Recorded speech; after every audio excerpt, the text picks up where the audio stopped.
wondered why your IELTS speaking score is so low, even though you speak for the full 2 minutes, or even though you give good answers in the part 1 of the test, or expressive answers in part 3 of the test, only to find out that your score is still a 6 or a 6.5. Grammar could be the thing that's tripping you up. Hey guys, and welcome back to my channel, Zane's English Lounge, where we will learn English comfortably and take our English to the next level. So guys, in this video, we're going to look at 5 common grammar mistakes in IELTS speaking that we generally get slipped up at, or we generally make a mistake and that lowers our band score. We're going to find out what they are, why students make them, and how to fix them. So stay tuned while we get into it. Okay, mistake number 1 is the subject-verb agreement. So what exactly is the subject-verb agreement?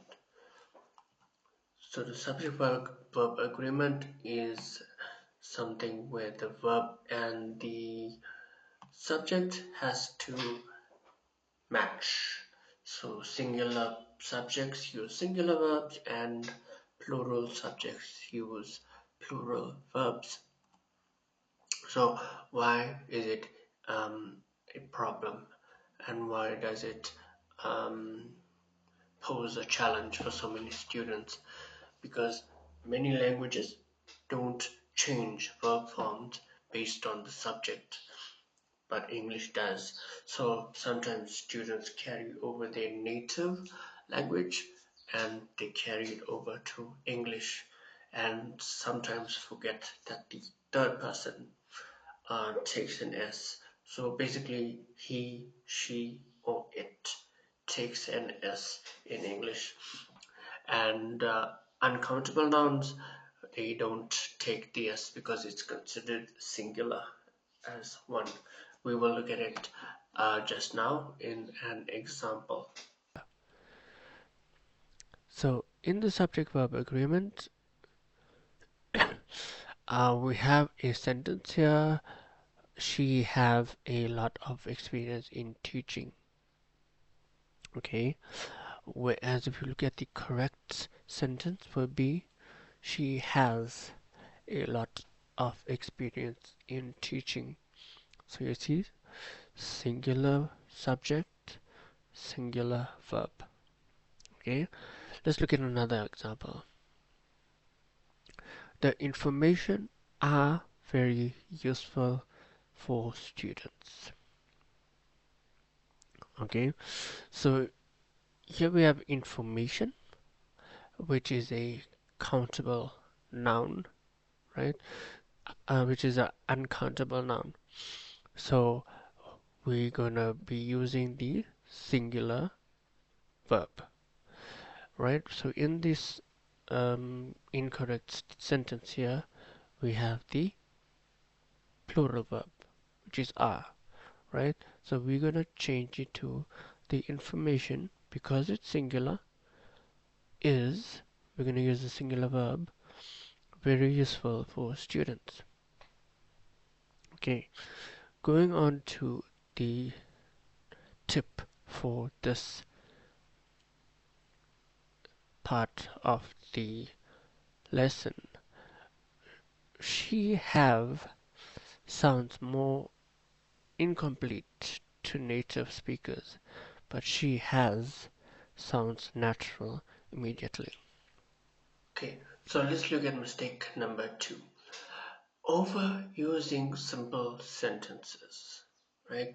Or overusing simple tenses in sentences, right? So we use the past simple and the present simple a bit too much, and sometimes students see it as a safe place, right?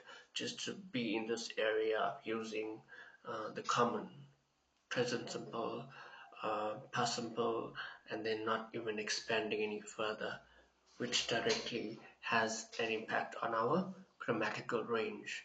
because we are limited to that space, right? Whereas the examiner wants to see you using the past continuous, the future continuous, the present continuous.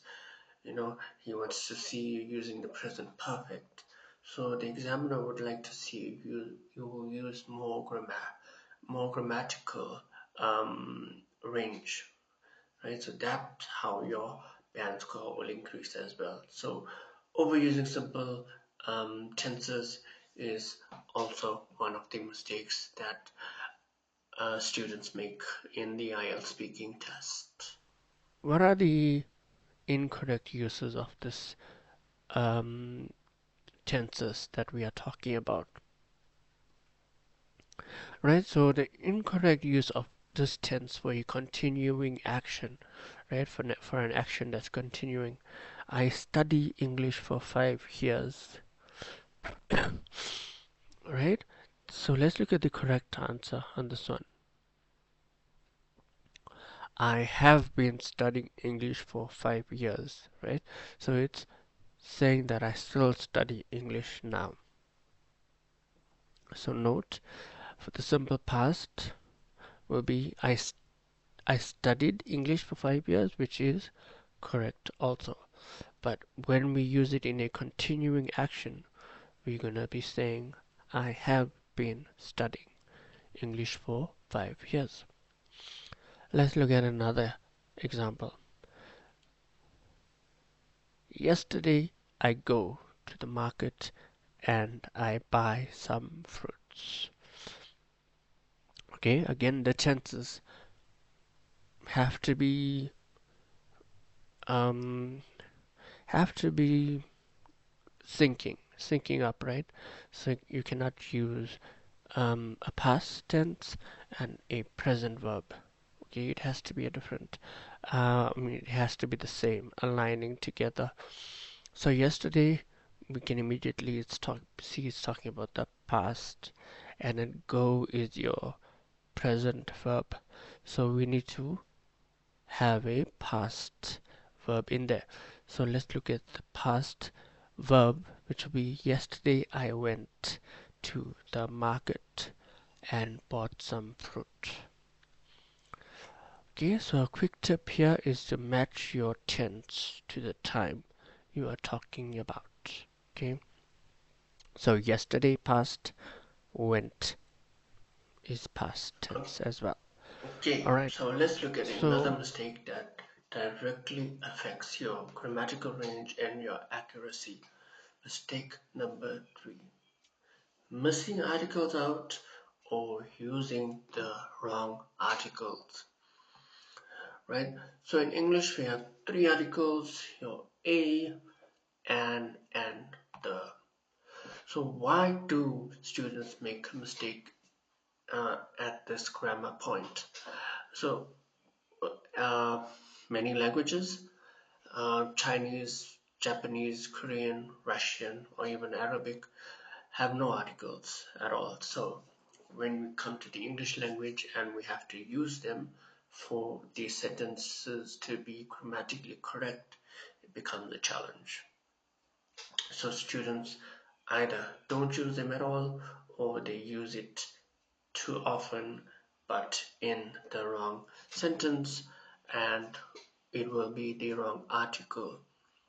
So learning articles is a real key to improving your grammatical range and accuracy in the IELTS speaking test.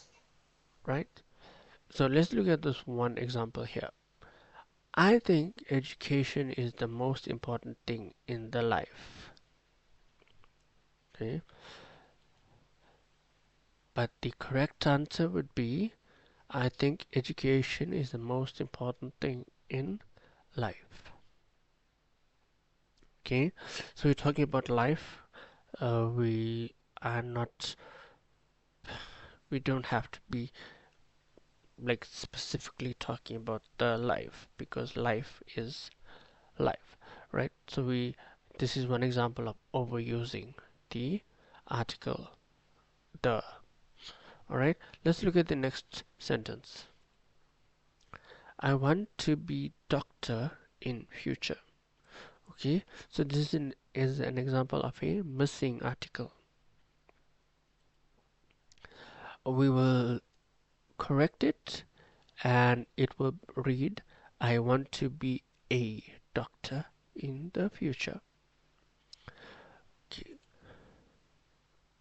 So quick tip here for us, we use a or an for singular nouns and the for specific things. Okay, so this is just a general tip that we could maybe write down or remember for the next time we want to use articles in our sentences. Okay, guys, Okay, so we are moving on. We are on to mistake number 4, wrong prepositions. So in English, there is certain words that take certain other words and they partner together. We call this collocations. And sometimes prepositions and other words are more often than not always together, right?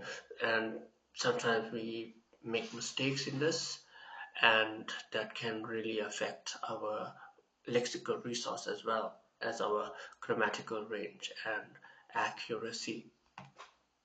Okay, so why do students make this kind of mistake with wrong prepositions? So when we use prepositions in the English language, it doesn't really translate directly between the both languages, your L1 or the native language and the English language. So it doesn't really translate directly. So students rely on their native or the L1 to understand what the sentence is meaning, which leads to errors and common collocation mishaps, right? Challenges where the words really don't go together. So, yeah, fixed expressions that are always together in English, and sometimes students really have challenges with using the wrong prepositions in sentences. okay, so let's look at a few examples here. I am interested for learning new languages. Okay, let's look at the correct one. I am interested in learning new languages. So the wrong preposition there will be for, but the correct one will be in, right? You are interested in something, be it for almost anything really. You are interested in studying. You are interested in buying that new phone, right? So interested in is the common collocation that works. So let's look at another one. It depends of the situation and the context. So how do we correct this one? It depends on the situation and the context, right? So this is another collocation commonly used, depend on, okay? I'm depending on you, right? Um, I hope this phone works properly. I'm really depending on it, on this phone to give me a good service. Okay, so depend on is the common collocation that works here. So remember the word combinations. Interested in, depend on, and good at. Right? So interested in, depend on, and good at. And finally, mistake number 5, using the incorrect conditional structure. So let's take a step back and find out what is a conditional structure. So, conditional structures are basically if clauses, right, that are used to talk about possibilities, imaginary situations, or results. So, many IELTS students mix up the verb tenses in these structures. So, student mix up the word would and will, for example, right, in the if clause. So let's look at some examples now, how we can fix this and what changes we can make. So incorrect in conditional structures, right? If I would have more time, I will travel more. Let's look at the correct one. If I have more time, I would travel more, right? So we see the would will be out from there, and we would just go with if I had more time. Okay, so let's look at another one, which is incorrect conditional structure. If I will pass the exam, I go to university. If I pass the exam, I will go to university. Right? So you see the words like would and will, they just move to the end of this structure. So where it would be if I would have more time, it would be if I had more time, I would travel more. And if I will pass the exam, if I pass the exam, I will go to university. So a quick tip is on this common mistake would be after if, avoid using the word will in the same clause. Okay, so after if, avoid using will in the same clause.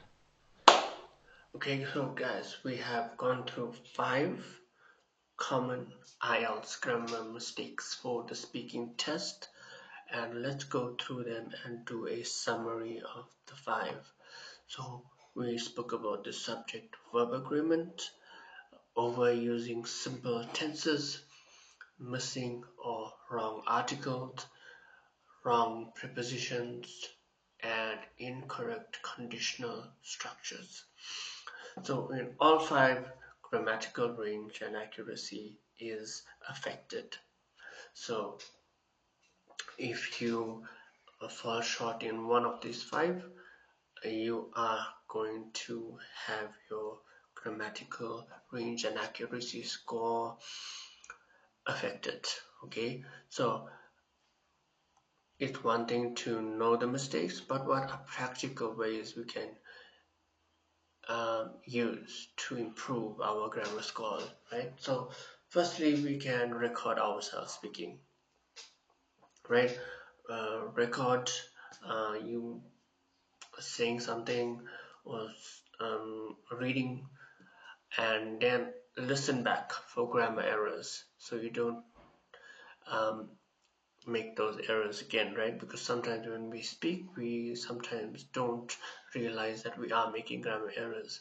It's only when we listen back to it then we realize that the errors are there. Okay, another thing we can do is to learn phrases and not rules. So I say not rules because it's so much easier to look at the fixed expression. For example, interested in. Okay, so now you know interested and in go together as a fixed expression rather than understanding or knowing why does in come after interested, you know, not really wanting to know the science of it, if I can say that, but rather knowing that interested and in is a fixed expression that goes together. Also, storytelling is really good. If you wanna do journaling, for example, that would be great, where you can journal and tell a story, what happened for your day, what happened last week, and that will give you practice on your tenses as well. Also, in the exam, when you maybe use the wrong grammar, you can self-correct. This shows the examiner, okay, I'm quite grammatically aware and I know that I made a mistake there and I am correcting it there because I know what the correct grammar structure should be. Also, band descriptors, right? You'll find these online. Um, Speaking band descriptors. This will give you a clear idea of what it takes to get a higher band score for grammatical range and accuracy. And also it'll give you an idea what the examiners look for, so you can work on those things as well. So guys, we have come to the end of another video. Thank you for tuning into Zane's English Lounge. It was great to have you. I hope you enjoyed the video today. If you did, please like, comment and share and subscribe and help me grow my channel. It was really great having you guys join me once again, and I hope to see you in the lounge there next time. Bye bye.